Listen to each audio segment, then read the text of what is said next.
Bonjour soir, je suis Edoui Plenaire de La Nouvelle Radio Slip, et là nous sommes sur Ventre Presse, qui est la même chose que La Nouvelle Radio Slip, mais en mieux, c'est-à-dire La Nouvelle Radio Slip c'est l'actualité poitevine, propre, avec un regard propre sur l'actualité, tandis que Ventre Presse c'est la même chose, mais avec d'autres choses plus variées et plus générales, parce on parle de l'actualité intergalactique, on fait aussi des choses théoriques, de la philosophie, de la marxologie, tout un tas de choses, et donc on se diversifie, on s'est même diversifié jusqu'à ce matin, puisqu'on a fait 2 vidéos sur le débat pain au chocolat, chocolatine.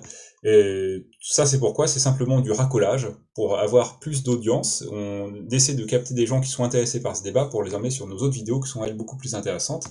Parce qu'on manque d'abonnés, et donc il faut s'abonner en cliquant sur la petite cloche. Et là, on est sûr qu'avec ces vidéos, ce sera mieux. Alors, petit aparté sur cette vidéo, mon collègue Yurigan qui les a faites, a tranché pour pain au chocolat, je ne suis pas d'accord avec cette vision-là. Mais bon, je lui en veux pas trop parce que je sais que c'est un Aquitain, voire même un néo-Aquitain. C'est-à-dire que les néo-Aquitains sont des Aquitains, mais en plus radicaux, de la même manière que les néo-nazis sont des nazis, mais plus hard, quoi. Bon, alors je viens de faire une comparaison douteuse et honteuse, mais c'est normal, ça s'inscrit dans le contexte de cette vidéo, parce qu'on va parler des comparaisons douteuses sur Fabien Roussel, qui a été comparé à des collaborationnistes, alors que bon, c'est un peu outrant, voilà, un peu exagéré. Je précise que c'est pas une vidéo en soutien à Fabien Roussel, ni même en soutien au Parti communiste français. Par contre, voilà, pour replacer un petit peu le contexte, on va pas forcément tout de suite parler du sujet, et notamment de Fabien Roussel, puisqu'on va parler, puisqu'on disait que la nouvelle du site Ventre Presse se diversifie, du coup, il faut mettre un petit peu d'ordre dans tout ça, donc c'est pour ça qu'on a créé des playlists sur la chaîne, je vais vous montrer, des playlists, moi je vais appeler ça des collections pour éviter de faire des anglicismes, et donc là on va être dans la collection Observatoire de l'anticommunisme, et je vais d'abord vous peut-être faire un petit propos pour présenter l'état d'esprit de cette collection. Alors ça paraît un petit peu pompeux, Observatoire de l'anticommunisme, mais en gros l'idée ce sera de pointer les discours anticommunistes qu'on peut voir dans le débat public, en vue de les critiquer et de les dénoncer. Donc on va s'entendre sur les termes. Donc quand on parle de communisme, c'est pas forcément le PCF, le Parti communiste, c'est simplement la doctrine, l'idée communiste, le projet politique communiste, quoi, la philosophie communiste, quoi. Voilà, c'est un peu ça. Et donc l'anticommunisme, c'est tous les clichés outranciers, les idées outrancières et souvent fausses sur le communisme et les 100 millions de morts, le couteau sous les dents, les communistes ils mangent des enfants, les goulags et tout ça, quoi. Donc voilà, et toute référence à ça qui serait finalement hors contexte de l'Union soviétique, quoi. Vous voyez, c'est de dire ah là là, l'anticommunisme est parfois tellement bête qu'il vient même à prendre certains, par exemple les écolos dont beaucoup sont eux-mêmes aussi anticommunistes, à dire oui, Sandrine Rousseau c'est une affreuse stalinienne. Bon, des choses comme des propos qui sont complètement à côté de la plaque. Alors pourquoi nous on fait cet observatoire et pourquoi on va critiquer ça, et notamment critiquer les attaques les plus outrancières sur Fabien Roussel, c'est que simplement, faut repasser le contexte. On est dans un climat en Europe où il y a une montée du discours anticommuniste, alors que les partis communistes font globalement des scores très faibles aux élections, mais il y a une montée du discours parce qu'il y a une panique, simplement, c'est qu'il y a des partis de gauche, par exemple la France Insoumise, qui font une certaine audience et qui critiquent le capitalisme, et en fait là, la priorité de toute la droite réactionnaire européenne, notamment catholique, on va dire de monter en épingle le communisme comme s'il revenait en force, parce qu'en fait, pour essayer de tuer tout discours qui porterait une alternative au capitalisme.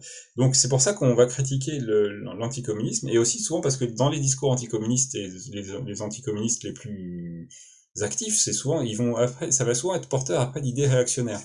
Alors là, pareil, on va définir le terme réactionnaire.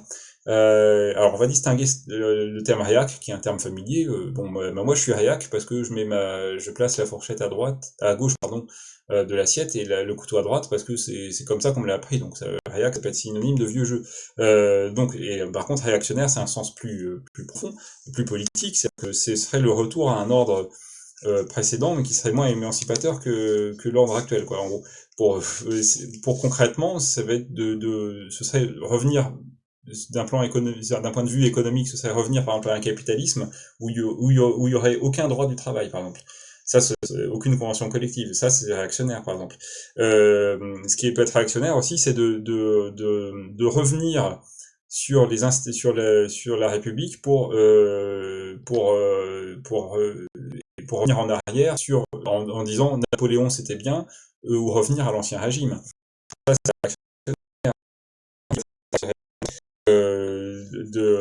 d'abandonner l'état de droit pour revenir à un régime autoritaire ou fasciste, quoi. Voilà, ça c'est de la réaction. Et justement, et la réaction enfin, certes, un grand nombre de discours réactionnaires partent de discours qui sont simplement au début anticommunistes. Et alors c'est là où faut situer, il y a un contexte pour préciser ce contexte-là. Bon, l'Ukraine, si on parle de l'Ukraine, l'Ukraine a d'abord interdit l'affichage de symboles communistes. Ensuite, ils ont interdit tous les partis communistes. En 2015, dans l'année 2015, ils sont amusés à faire ça alors qu'ils étaient encore à moitié en guerre contre la Russie à l'époque. Ils ont fait ça. Et chanter à l'international est passible de 5 ans de prison. Donc ça s'appelle un délit d'opinion. Et il n'y a pas eu forcément, disons, des interdictions de partis fascistes en Ukraine. Oui. Et alors si on parle de qu'est-ce qui peut se passer au niveau européen, il y a donc je vous invite à lire Initiative communiste, très bon journal d'opinion.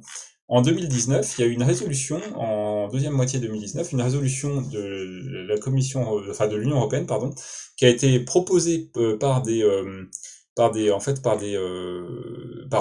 la droite réactionnaire européenne, une résolution pour dire que le communisme doit être combattu et en fait que le communisme est aussi grave que le nazisme.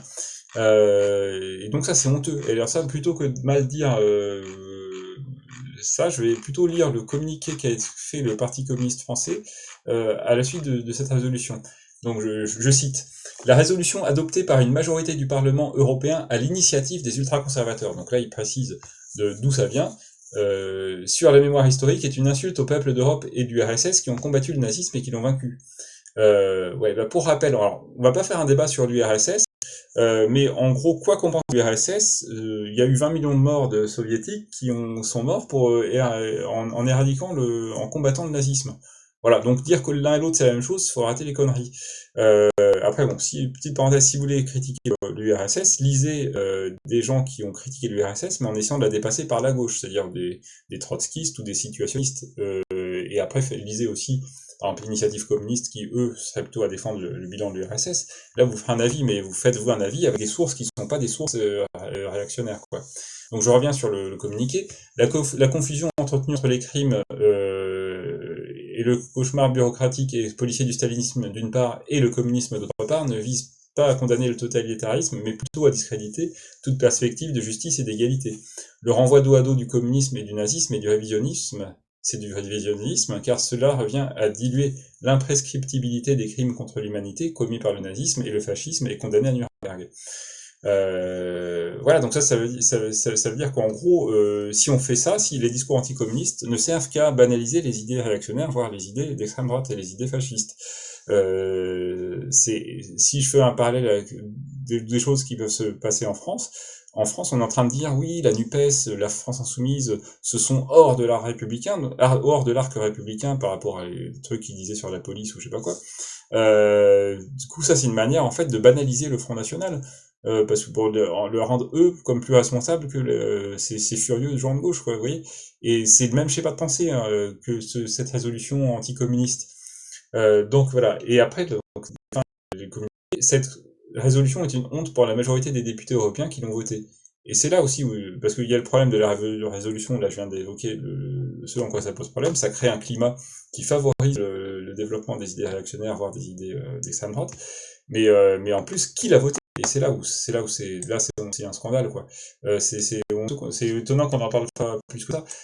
Donc il y a l'extrême droite, normale, la droite conservatrice, la droite libérale, Renew, là, et ensuite il y a SED, donc c'est le PS et ses homologues européens. Et il y a même les Verts. Les Verts, ils ont voté cette résolution qui dit que le communisme égale le nazisme. Vous vous rendez compte? Alors, et des fois on dit les Verts, et s'il s'agit là des non-français, hein. Pour le PS c'est le cas, et pour les Verts c'est aussi le cas. Dans les non-français, Raphaël Glucksmann, voilà. Chez les Verts, il y a Benoît Biteau qui est un petit peu le José Bové de Charente-Maritime. un paysan bio et tout, qui a fait des trucs bien, normalement, mais il a voté ça, mais comment ça se fait? Enfin, il en a jamais rendu compte devant ses électeurs de ce vote-là. Et, par exemple, si je fais une comparaison, quand l'extrême droite, à l'Assemblée nationale française, propose une loi qui, en fait, est pas si mal que ça, ou des motions de censure, en général, les Verts et le PS et la France Insoumise ne votent pas cette loi, même s'ils sont quand même un petit peu d'accord. Vous voyez, ils essaient de maintenir cette distance, et là, par contre, ils l'ont pas maintenu. Là, il y a un front commun entre l'extrême droite et qui va d'extrême droite au vert. Les seuls qui ont voté contre, c'est le groupe en fait des anciens partis communistes ou des nouveaux partis de gauche radicale. Et en France, ça consiste à 4 députés, c'est-à-dire 4 députés de la France Insoumise, les 4 qui étaient là le jour de ce vote. Il y avait 2 absents, je crois. Voilà. Mais c'est les 4 seuls qui ont voté contre en France. Vous vous rendez compte? Enfin, et donc voilà, donc ça, c'est des choses, Donc, euh, ouais, voilà, et oui, parce que l'anticommunisme, donc je le disais, véhicule souvent des idées réactionnaires, et j'en prends pour preuve que il y a la Bible des anticommunistes, c'est le livre noir du communisme, fait par Stéphane Courtois. Stéphane Courtois, c'est lui, voilà, professeur à l'Institut catholique de Vendée. Donc ça place un petit peu où se situe le personnage, école privée réactionnaire en gros. Et le gars a fait le livre noir du communisme, mais après, qu'est-ce qu'il a fait? Quelques années après avoir fait ça, c'était la fin des années 90, 10 ans après, en 2008, il sort un bouquin qui s'appelle, enfin il est contributeur à un bouquin qui s'appelle Le livre noir de la Révolution française. Ben voilà, là on a tout dit. C'est-à-dire qu'on commence à tirer la ficelle de l'anticommunisme, à la fin on vient à l'ancien régime, l'apologie de Napoléon et tout ça. Et ça s'explique, je suis pas historien, mais ça s'explique quand même assez facilement. Le Parti communiste en France, disons, s'est toujours placé, même contrairement à d'autres partis qui seraient le plus des partis trotskistes ou des partis d'extrême gauche, le Parti communiste s'est toujours placé dans la continuité, disons, de la Révolution française, quoi. C'est-à-dire qu'en gros, par exemple, si la Révolution française décrétait liberté, égalité, fraternité, le mouvement communiste qui est né dans les années, enfin, aux alentours de la Révolution de 1848, et après ça a muté, c'est devenu le socialisme et puis le Parti communiste. Ils se sont placés dans la continuité de la Révolution française. Ils ont juste dit, les révolutionnaires de 1789, ils ont pas allé assez loin. Et c'est nous les vrais révolutionnaires. Et de la même manière, si je fais une comparaison, les protestants se revendiquent, eux, les vrais chrétiens, en disant que les catholiques qui les ont précédés ont trahi les valeurs chrétiennes, en gros. Enfin, je fais une caricature, hein, mais il y a un peu de ça. Donc, voilà. Donc à l'inverse, si tu commences à critiquer la révolution, le communisme, tu finis par revenir à l'ancien régime presque. Hein. Enfin, alors, qu'on s'entende bien, on peut être anticommuniste et on peut être contre l'anticommunisme et considérer que ne pas être communiste soi-même. C'est-à-dire voilà, simplement être contre l'anticommunisme, c'est considérer que les communistes sont des camarades ou alors simplement qu'ils ont le droit de s'exprimer dans le débat public, quoi. Euh, voilà, donc bon, ça c'était une petite vidéo, une petite partie introductive peut-être un peu longue. Bon, maintenant parlons de Fabien Roussel.